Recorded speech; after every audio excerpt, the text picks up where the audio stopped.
서로 이렇게 인사하겠습니다. 하나님의 이름으로 우리 장로님, 권사님, 집사님 축복합니다. 이렇게 인사하세요. 이름 불러서 누구누구 권사님, 누구누구 장로님, 누구누구 집사님을 축복합니다. 시작.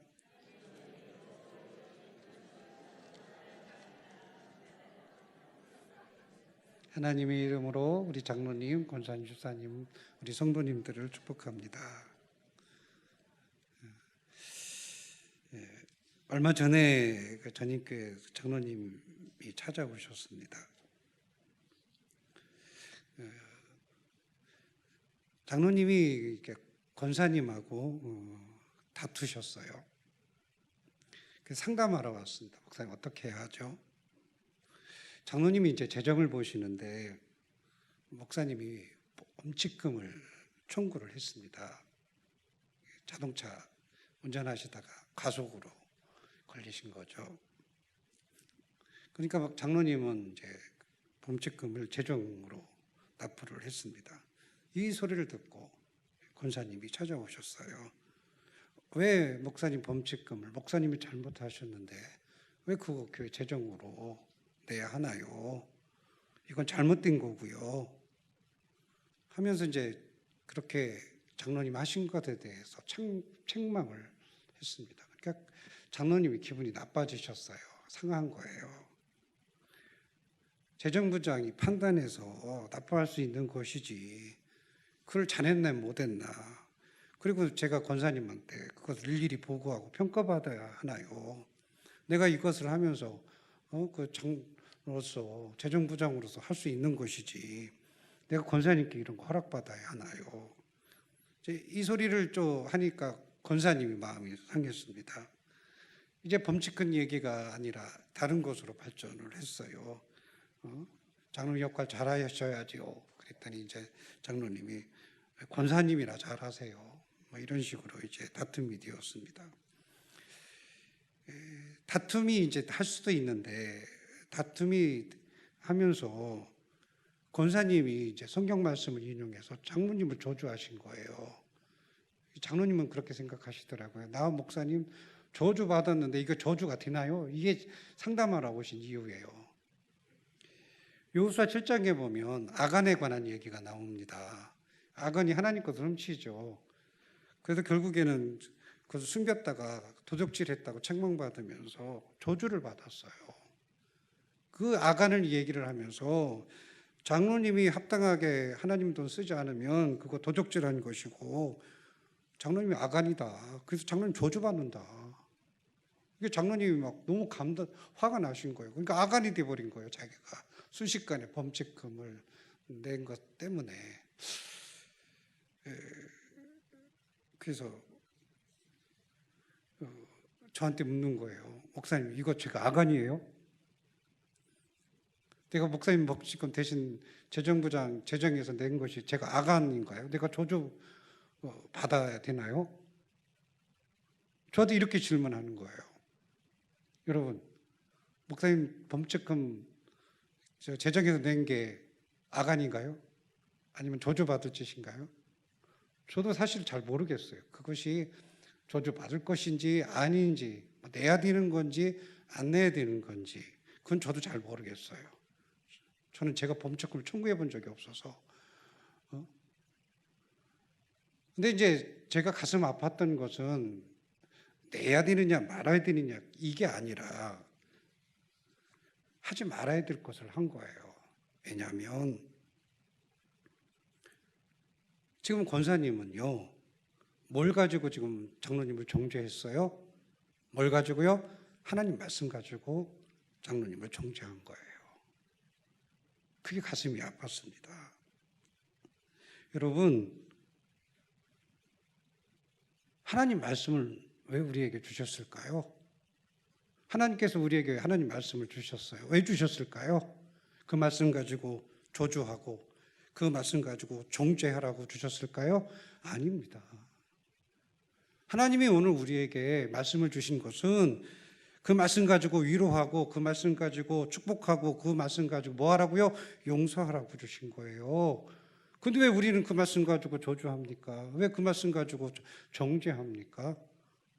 그건 안 되는 거예요. 그래서 가슴이 아팠어요. 왜 우리 성도들이 말씀 가지고 저주할까? 위로하라고 주신 말씀을, 축복하라고 주신 말씀 가지고 왜 저주할까? 여러분, 그렇기 때문에 말씀 가지고 저주하지 마세요. 말씀 가지고 정죄하지 마세요. 말씀은 사랑의 도구죠. 정죄의 도구가 아닙니다. 이게 지금 잘못된 거예요. 오늘 말씀의 내용이 이런 내용입니다. 오늘 말씀 내용을 보면 가늠한 여인이요, 가늠한 여인을 그 사람들이 잡아와요. 그리고 그 여인을 돌로 치라고 얘기합니다. 근데 왜 그렇게 그 사람들이 당당하냐면 그 신명기 22장 24절 말씀을 가지고 이들이 얘기를 해요. 모세율법 8장 5절에 보면 모세율법이 뭐예요? 신명기 22장 24절에 돌로 치라고 했다. 가늠한 여인은, 가늠한 사람은 돌로 쳐서 죽이라고 했다. 그러니까 율법에 근거해서 이 여인은 돌로 쳐 죽여야 된다. 그러니까 예수님 이 여인을 쳐 죽이세요. 돌로 던져야 됩니다. 지금 그렇게 얘기를 하는 거예요. 당당하게. 나 의인이야. 이렇게 지금 얘기하는 거예요. 근데 예수님이 뭐라고 말씀을 하시느냐면 단호하게 거부를 하세요. 뭐라고 얘기하냐면 율법으로 정죄하면 안 된다. 그러면서 뭐라고 결론을 내리냐면 여인에게 나도 너 정죄하지 않는다. 이렇게 얘기해요. 여러분, 왜 예수님은 그 율법으로 그 여인을 정죄하지 않았을까요? 오늘 성경 말씀을 자세히 보면요. 로마서 8장 1절에 보면 이렇게 말씀하고 있습니다. 이제 그리스도 안에서 뭐라고요? 결코 정죄함이 없나니? 그리스도 안에는 뭐가 없다고요? 정죄함이 없다고 말씀을 하세요. 그리고 또 그뿐만 아니라 오늘 11절 말씀을 보면 이렇게 말씀하십니다. 가라사대 나도 너를 정죄하지 아니하노니. 이 가라사대가 무슨 뜻이에요? 말씀하시되. 그러니까 지금 주님께서는 분명하게 말씀을 하시는 거예요. 율법으로 너희들 신명기 22장 24절 말씀을 가지고 너희들은 지금 돌로 이 여인을 쳐서 죽이려고 했는데 말씀하시되, 말씀은 그게 아니다라고 하는 거예요. 말씀은 뭐라고요? 내가 너를 정죄하지 않는다는 거예요. 그 말씀은 너를 뭐 한다는 거예요? 용서한다는 겁니다. 그 예수님은 왜 단호하게 거부하신 거예요? 야, 말씀은 정죄하는 게 아니야. 말씀은 뭐 하는 거다? 용서하는 거다. 말씀은 죄를 씻어내는 거다. 지금 그렇게 지금 이 여인에게 지금 말씀하고 있습니다. 그 말씀은 바로 오늘 우리에게 하시는 말씀이에요. 여러분, 말씀 가지고 정죄하면 안 돼요. 말씀 가지고 뭐만 해야 돼요? 용서하고 축복하고 위로해야 합니다. 그래서 제가 좀 전에 말씀 증거하기 전에 서로 인사하게 한 이유가 그거예요. 말씀은 뭐 하는 거다? 축복하는 거다. 그 말씀 가지고 옆에 있는 분 저주하면 안 돼요. 하나님 이름으로 당신을 저주합니다. 이러면 되겠어요? 안 되잖아요. 우리는 축복하며 살아야 합니다. 예수의 이름으로 하나님 말씀의 능력으로 우리 장로님, 권사님, 집사님을 축복합니다. 성도님을 축복합니다. 오늘 우리는 그렇게 고백하며 살아야 합니다. 그런데 왜 사람들이 자꾸 말씀 가지고 정죄를 하려고 할까요? 왜 그런 유혹에 우리가 빠질까요? 정죄하지 말아야 되는데 그 말씀 가지고 자꾸 정죄를 해요. 그 이유를 보면 첫째는요, 정죄에 대한 명분이 정확하기 때문입니다. 하나님도 너를 잘못했다 하신다. 그래서 너는 뭐요? 악한 죄다. 이런 정확한 명분, 분명한 명분을 말씀을 가지고 이렇게 그 명분을 세울 수 있습니다. 그래서 그런 유혹에 빠지는 거예요. 두 번째 이유는 그 자신이 가지고 있는 미움이 있잖아요.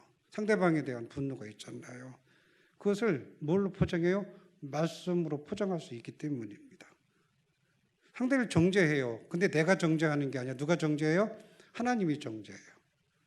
그러니까 내 미움이 말씀으로 포장되어져서 그 대신 말씀으로 그 사람을 공격하는 거예요. 그러니까 자꾸 유혹에 빠지는 거예요. 왜? 정죄하고 싶은데 내가 하면 갈등이 되니까 자꾸 말씀을 가지고 정죄하는 거예요. 세 번째는요, 자신의 믿음을 인정받을 수 있기 때문입니다. 그게 유혹이에요. 말씀으로 뭔가 상대방을 정죄하면 나는 뭐 같아요? 나는 의인이에요. 나는 의인인 거예요. 내가 의인이 되는 거예요. 왜? 상대방을 말씀으로 잘못했다 정죄하니까 그 말씀으로 정죄하는 나는 대신 뭐가 되는 거예요? 의인이라고 하는 착각을 하게 되죠. 그래서 나는 뭔가 좀 대단하고 뭔가 좀 믿음으로 내가 온전한 사람같이 자꾸 그런 생각이 들어요. 그래서 자꾸 말씀을 가지고 누군가를 정죄하려고 합니다. 여러분, 우리가 이런 여러 가지 유혹이 있고 또 나름대로 말씀을 가지고 상대방을 정죄할 때 합리적인 어떤 이유가 있겠죠. 하지만 그런 합리적인 이유가 있다 할지라도 우리는 단호하게 그 유혹을 거부해야 합니다. 왜? 뭐 때문에요? 말씀은 정죄가 아니기 때문에, 말씀은 뭐기 때문에? 사랑이고, 말씀은 용서고, 말씀은 축복이기 때문에 우리가 그런 유혹 속에서 승리해야 합니다. 그래서 항상 내 입에서는 말씀으로 정죄하면 안 돼요. 말씀으로 뭐 해야 돼요? 축복하며 살아야 합니다. 정죄는 누구에게나 할 수 있어요. 누가 누구에게? 나에게만 할 수 있는 거예요. 그 말씀이 우리에게 정죄를 주신 이유는 그 정죄를 누구에게 하라고요? 나 자신에게 하라고 주신 거예요. 그런데 그거를 왜 남에게 사용하십니까? 남에게는 뭐만 해야 돼요? 축복만 선포해야 합니다. 그래서 여러분, 오늘 우리가 늘 믿음으로 살아가면서 말씀으로 용서하시기 바랍니다. 말씀으로 축복하시기 바랍니다. 말씀으로 위로하시기 바랍니다. 고난 속에 있는 욥의 세 친구가 욥에게 찾아와서 욥을 정죄하죠. 욥기 4장 7절 말씀을 보면 엘리바스가 와가지고 말씀을 가지고 막 욥을 정죄합니다. 누구인가 정직한 자의 끊어짐이 어디 있는가 생각해봐라. 너가 지금 그렇게 징계받는 것은 너희가 죄가 지었기 때문에 네가 그런 거야. 하나님 말씀도 그렇잖아. 그렇게 지금 정죄하고 있습니다. 또 욥기 8장 4절 보면 빌닷도 이렇게 정죄합니다. 뭐라고 정죄하느냐면 내 자녀들이 주께 죄를 지었으므로 주께서 그들을 그 죄에서 버려두셨나니 내가 만약 하나님을 찾으면 전능하신 이에게 간구하고. 뭐라고 얘기하는 거야? 너가 지금 네 자녀들도 너가 죄가 지었기 때문에 그렇게 하나님이 저주받은 거야 하면서 정죄합니다. 소발이 또 이렇게 정죄합니다. 욥기 11장 12절 말씀 보면 사람이 어찌 의롭다함을 얻겠느냐. 의로운 사람 아무도 없어. 네가 아무리 잘난 척해도 너는 의롭지가 않아. 넌 죄인이야. 그래서 하나님 너를 정죄한 거야. 그러니까 다 세 친구 엘리바스, 빌닷, 소발 다 뭐예요? 내가 의인인 거예요. 그리고 그 의인이라고 하는 자기의 어떤 교만에 빠져서 말씀을 가지고 끊임없이 너그를 욥을 정죄합니다. 오늘 우리가 그렇게 사는 거예요. 오늘 우리가 살아가면서 항상 마치 내가 대단한 사람인 것처럼 내가 아는 그 말씀을 가지고 누군가를 정죄하고 당당하게 그것도 정죄하며 우리가 살아갑니다. 여러분, 오늘 우리는 정죄하면 안 돼요. 말씀은 오늘 우리에게 주신 것은 오늘 우리가 다른 사람의 어떤 약점이나 허점 찾아서 그것 가지고 이렇게 살아라 저렇게 살아라, 그거는 그렇게 하기 위해서 우리에게 주신 거 아니에요. 우리는 늘 생각을 하죠. 왜 당신은 하나님 앞에 불순종합니까? 왜 당신은 그렇게 하나님 뜻대로 살지 않습니까? 우리가 늘 말씀을 가지고 누군가를 그렇게 정죄하죠. 아닙니다. 우리는 정죄하면 안 돼요. 말씀은 정죄하라고 주신 것이 아니기 때문에 어떻게 해야 돼요? 끊임없이 그 말씀을 가지고 위로하고 축복하고 용서하고 그 말씀을 통해서 무엇인가 주님의 은혜와 영광을 우리가 드러내며 살아야 합니다. 근데 우리가 늘 반대로 살고 있어요.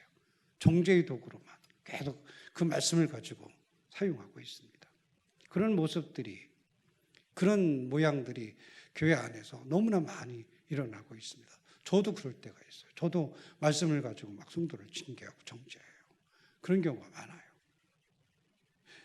그 권사님 한 분이 차량 운행하다가 사고를 냈습니다. 근데 사고를 내가지고 크게 다치지 않으셨어요. 병원에 가니까 한 2, 3일 입원해서 퇴원해도 된다고 의사 소견이 그렇게 나왔습니다. 뭐 크게 문제가 없겠다 생각을 했어요. 근데 자식들이 개입하면서 막 이 일이 꼬이는 거예요. 뭐 신경도 안 써줬다는 둥, 이렇게 많이 다쳐놓고 뭐 못 본 척한다는 둥. 근데 그게 다쳐서 아픈 건지 신경통, 뭐 본래부터 다리가 아파서 아픈 건지 이게 구분이 안 가는 거예요. 본래 많이 아프시잖아요. 그게 다 아프신 거예요. 그러니까 서로가 아는 관계니까, 성도님 관계니까 이렇게 편하게 넘어갈 줄 알았는데 이 자녀들이 와가지고 이상한 소리를 자꾸 하니까 이제 권사님이 가셔서 얘기하다 보니까 권사님한테 이 자녀들이 그냥 안 좋은 소리를 막 퍼댄 거예요. 그러니까 권사님도 참을 수 없어가지고 막 같이 거의 뭐 싸웠죠.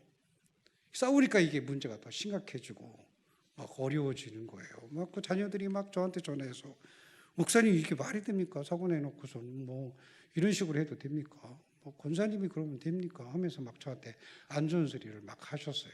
저도 화가 나잖아요. 그래서 권사님 불러놓고 저도 막 뭐라고 그랬어요. 아니 그거 좀 참지. 그걸 그렇게 감정적으로 드러낼 필요가 있겠습니까? 그냥 어떻든 권사님 사고 내셨으니까 권사님 그냥 이해하고 가셔야지. 그걸 가지고 그냥 감정으로 상합니까? 그리스도가 우리에게 주신 사랑이 뭡니까? 그렇게 용서하는 거 아닙니까? 그 사랑도 없이 권사님 드시면 되나요? 여기까지 간 거예요. 그러니까 권사님 부르러 떨으셨어요. 뭐라고? 왜 떨으셨겠어요? 아니 저 사랑 없어요. 이렇게 되신 거예요. 나 운전도 안 하고요. 제가 감옥할게요. 이렇게 된 거예요. 내가 말씀 가지고 정죄하면 안 되는데 내가 또 말씀 가지고 정죄했구나. 그 순간 제가 잘못했구나 하는 걸 생각했습니다. 여러분 오늘 우리가 이래요. 오늘 우리가 살아가면서 이렇게 누군가를 끊임없이 우리는 정죄하려고 합니다. 그런 마음이 들어요. 그래서 자기 의의를 드러내려고 합니다. 여러분 안 돼요. 어떤 일이 있어도 말씀 가지고 정죄하면 안 됩니다. 예수님 보십시오. 예수님은요 십자가에서 그 십자가의 고난을 당하실 때 얼마나 억울했겠습니까? 배신당했죠. 죄 없이 그 엄청난 고통을 당하죠. 사람들이 조롱하죠. 그 어마어마한 핍박을 당하죠. 그 고통 속에 놓이게 되죠. 하지만 예수님은요 그 배신한 사람들에게, 그 핍박하는 그 사람들에게, 자기를 죽음의 그 고통 속에 몰아넣는 그 사람들에게 정죄하지 않아요. 예수님 정죄하지 않습니다. 도리어 예수님은요, 하나님의 이름으로 기도합니다. 주여 저들을 용서하여 주옵소서. 저들의 죄를 용서하여 주옵소서. 어떻게 해요? 예수님은 말씀을 통해서 그들을 저주하는 것이 아니라 말씀을 통해서 뭐 했습니까? 용서하셨어요. 그게 바로 믿음이에요. 오늘 우리가 그렇게 살아가야 합니다. 말씀을 가지고 내가 정죄하고 싶어요. 아니에요. 정죄하면 안 돼요. 용서로 가야 됩니다. 그게 믿음이에요. 그것이 오늘 주님께서 오늘 우리에게 보여주신 믿음의 모양입니다. 여러분 오늘 우리가 살아가면서 항상 그래요. 오늘 찬송 여러분 보다시피 200장 제가 이렇게 찬송 부르면서 그런 은혜가 내 안에 있었습니다. 근데 내용을 보니까 찬송의 그 내용 가사를 보니까 생명의 말씀이에요. 그렇죠? 생명의 말씀. 그뿐만 아닙니다. 아름답고 귀한 말씀이에요. 말씀이 생명의 말씀이요. 아름답고 귀한 말씀이에요. 나를 살리는 말씀입니다. 말씀이. 근데 그 말씀 가지고 누구를 저주하면 될까요? 안 될까요? 우리는 그 말씀 가지고 왜 저주합니까? 사람을 살리는 말씀인데, 생명의 말씀인데 그 생명의 말씀 가지고 누군가를 저주하고 누군가를 정죄하면 될까요? 안 되잖아요. 거기에 사용하면 안 되는 거예요. 말씀은. 칼이 있어요. 칼을 갖고 있잖아요. 근데 그 칼을 어디에 사용해야 돼요? 요리를 하는데 사용해야 돼요. 칼은 요리할 때 아주 중요한 도구예요. 근데 그 칼 가지고 사람은 찌르면 돼요, 안 돼요? 안 되는 거예요. 살인자가 됩니다. 여러분, 말씀은 축복입니다. 말씀 가지고 오늘 우리는 축복을 선포하며 살아가야 돼요. 근데 그 말씀 가지고 사람 찌르면 돼요, 안 돼요? 안 돼요. 그 너무 쉽게 찌르잖아요. 그 상처를 주고. 오직 말씀 가지고 책망하고 말씀 가지고 정죄를 할 수 있는 분은 한 분밖에 안 계세요. 누구밖에는? 하나님 외에는 아무도 그 누구도 사람을 정죄할 수가 없어요. 오늘 우리는 뭐만 해야 돼요? 그 말씀 가지고 축복을 선포하며 살아가야 돼요. 그것이 오늘 주님께서 우리에게 그 가늠한 여인에게서도 우리에게 주시는 교훈입니다. 정죄하지 말아라. 도리어 용서하며 살아라. 그 말씀 가지고. 그래서 한 주간 동안 여러분 사시면서 말씀으로 정죄하고 그 말씀 가지고 누군가를 찌르지 마시고요. 말씀으로 용서하고 말씀으로 위로하고 말씀으로 축복하며 살아가는 여러분들 되시기를 축복합니다. 그래서 또 이렇게 인사하겠습니다. 제가 처음에 인사한 대로 장로님, 권사님, 집사님을 하나님의 이름으로 축복합니다. 옆분하고 인사하시기 바랍니다.